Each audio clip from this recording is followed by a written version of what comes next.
లేదు, చాలా ఇంట్రెస్ట్ గా వర్క్ కి వెళ్తున్నట్టున్నావు. ఇంత ఫైర్లో నేను నిన్నెప్పుడు చూసింది లేదు కదమ్మా. మరి వాళ్ళమ్మ సొంత కంపెనీ, అది ఆవిడ పక్కన చేయడం అంటే మామూలు విషయమా? జయకి రెక్కలు మాత్రమే రాలేదు, ఎగురుతుంది. చాలా రోజుల తర్వాతే నా జీవితం మీద నమ్మకం కుదిరింది. అమ్మ నేను నేను నేను వస్తా. ఆహా, నేను పనికి వెళ్తున్నానమ్మా. నువ్వు హసీనా ఆంటీతోనే ఉండాలి. ఆ టైంకి తినాలి, అస్సలు తన్ని ఇబ్బంది పెట్టకూడదు, సరేనా?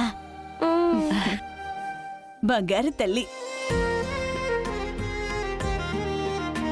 వీళ్ళను వదిలి ఒక్కదాన్ని ఎక్కడికి వెళ్ళింది లేదు, కానీ వేరే దారి లేదు.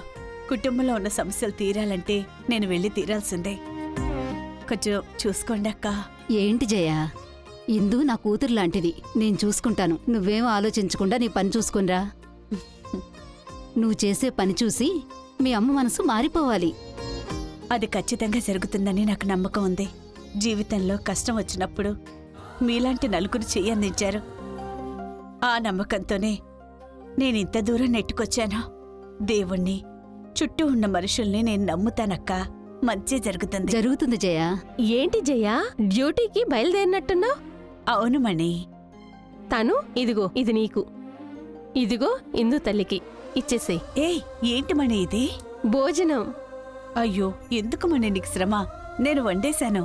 మేమంతా ఇక్కడే ఉన్నాం కదా జయ, ఏంటి నువ్వు ముందు వెళ్ళి పని మాత్రం చూడు, పిల్లల్ని మేం చూసుకుంటాంలే.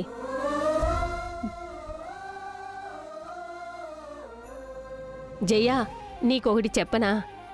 ఇవాళ బాక్స్ పెడుతుంటే నువ్వు స్కూల్కి వెళ్ళేటప్పుడు, కాలేజీకి వెళ్ళేటప్పుడు పెట్టేదాన్ని కదా, అదే గుర్తొచ్చింది.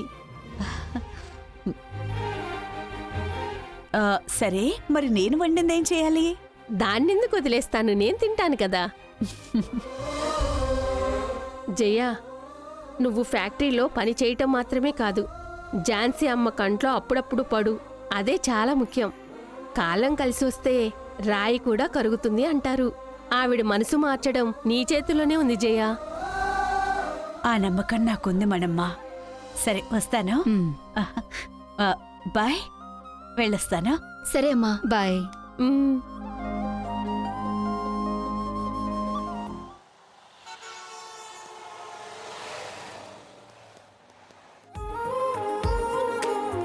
నమస్తే మేడం. మీరే కదా ఈ కంపెనీలో కొత్తగా చేరిన సూపర్వైజర్? అవును. మీ పేరు తెలుసుకోవచ్చా? నా పేరు జయరాణి. మేడం, నేను జ్యోతి. మేడం బాగా టెరిఫిక్గా ఉంటారనుకున్నాము.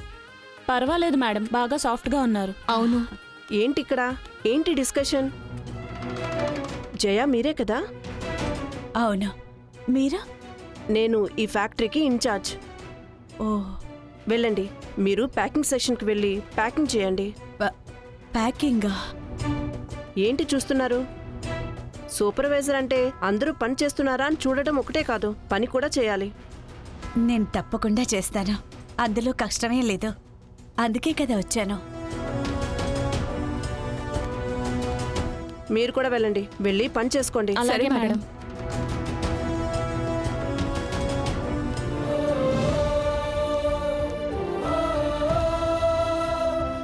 దేవుడా, ఆశీర్వదించు స్వామి. ఈ ఫ్యాక్టరీ బాగుండాలి, మా అమ్మ మనసు మారాలి.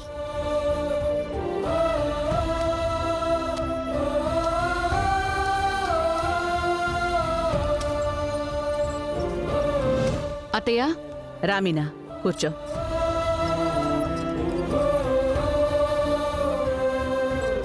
ఏంటి సడన్ గా ఆఫీస్కొచ్చావు? ఆడిటర్ రమ్మని చెప్పారత్తయ్య, ఏదో సిగ్నేచర్ చేయాలంట. ఎస్, వస్తారు. నువ్వు వెయిట్ చేయి. అయ్యయ్యో, ఈవిడెప్పుడొచ్చారు? అమ్మ ఇక్కడ పనిచేసేది ఈవిడికి తెలిసిందంటే పెద్ద ప్రాబ్లం అయిపోతుంది. ఈవిడ్ని ఎలా మేనేజ్ చేయాలి? బంగారి, జాన్సమ్మా, ఫ్యాక్టరీలో పనులన్నీ ఎలా జరుగుతున్నాయి? అంత బాగా జరుగుతుందమ్మా. ఏంటి నువ్వు నీ క్యాబిన్లో లేకుండా ఇక్కడంతా తిరుగుతున్నావు? ఫైల్లో సంతకం కావాలి, అందుకే వచ్చాను.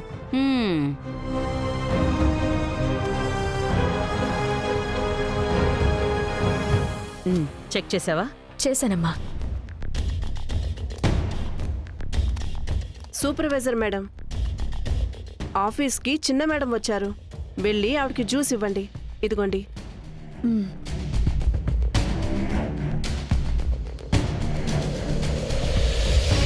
చిన్న మేడమ్మా?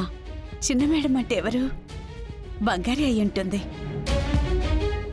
నా కూతురికి ఆఫీస్లో చిన్న మేడం అని పేరా?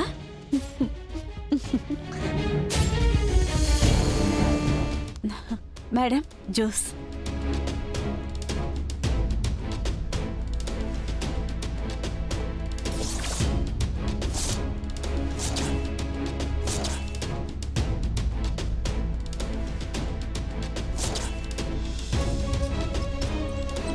నువ్విక్కడేం చేస్తున్నావు?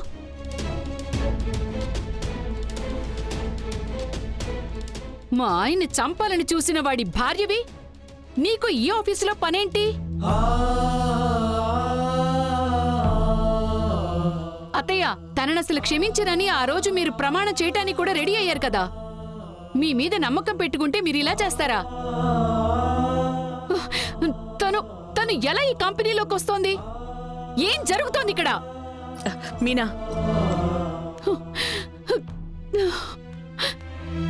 కాస్త ఓపిక పట్టు. ఏమున్నా ఇంటికెళ్ళి మాట్లాడుకుందాం. ఇంకా మాట్లాడడానికి ఏముంటుంది అత్తయ్య? ఏంటి, క్షమించేశారా? అత్తయ్య, మీరు తనని క్షమించినా ఈ జన్మలో నేను తనని క్షమించను.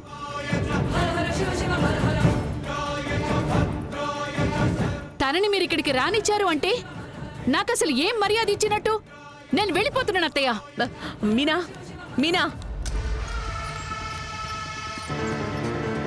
బంగారి, నీకివ్వాలేమో అని తీసుకొచ్చాను జ్యూస్.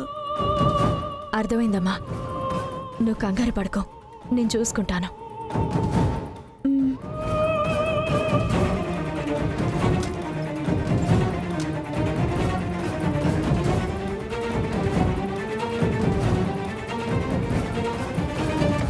మీనా, ఇప్పుడు అర్థమవుతోందా మీనా? అప్పుడేమో మా అత్తయ్య మీద నమ్మకం ఉంది, ఆవిడ ప్రమాణాలు చేయనక్కర్లేదు, ఆ నమ్మకం ఆవిడ నిలబెట్టుకుంటారు అని చెప్పావు. ఇప్పుడు అర్థమైందా? ఆ జైన్ మన కంపెనీ వరకు రానిచ్చేశారు చూసావా? ఇది కేవలం ఆరంభం మాత్రమే మీనా. ఇలాగే వదిలేస్తే తర్వాత ఇంట్లో కూడా తీసుకొచ్చేస్తారు. అలాంటిది కానీ జరిగితే ఈ ఇంటితో సంబంధమే లేదు అని ఇల్లే వదిలేసి వెళ్ళిపోతానన్నయ్యా. అత్తయ్య రాని, నేనా ఆవిడ అని తేలిపోవాలి. ఏమండి, ఒక్క నిమిషం ఇలా రండి, మీతో కొంచెం మాట్లాడాలి. రండి. ఏంటమృత? ఏంటండి, మనం ఎదురు చూడనివన్నీ జరుగుతున్నట్టున్నాయి. నన్నేం చేయమంటావో చెప్పు. ఇన్ని రోజులు ఎక్కడో బతుకుతూ ఉండేది ఇక్కడికొచ్చి చేరుతుందని నేనేమైనా కలగనానా ఏంటి? ఏమండి, నాకు చాలా భయంగా ఉందండి. మాట్లాడకుండా ఉండమృత, నేనే కన్ఫ్యూజన్లో ఉన్నాను. ఆ జయకాని ఇంట్లోకి వచ్చిందంటే మనమే అన్నిటికీ కారణం అని తెలిసిపోతుంది. అప్పుడు మీనానే మనకి ఎదురు తిరుగుతుంది. ఇది ఇలానే వదిలిపెట్టకూడదు. మొదట్లోనే ఈ మొక్క తుంచేయాల్సిందే. ఏం చేద్దామో?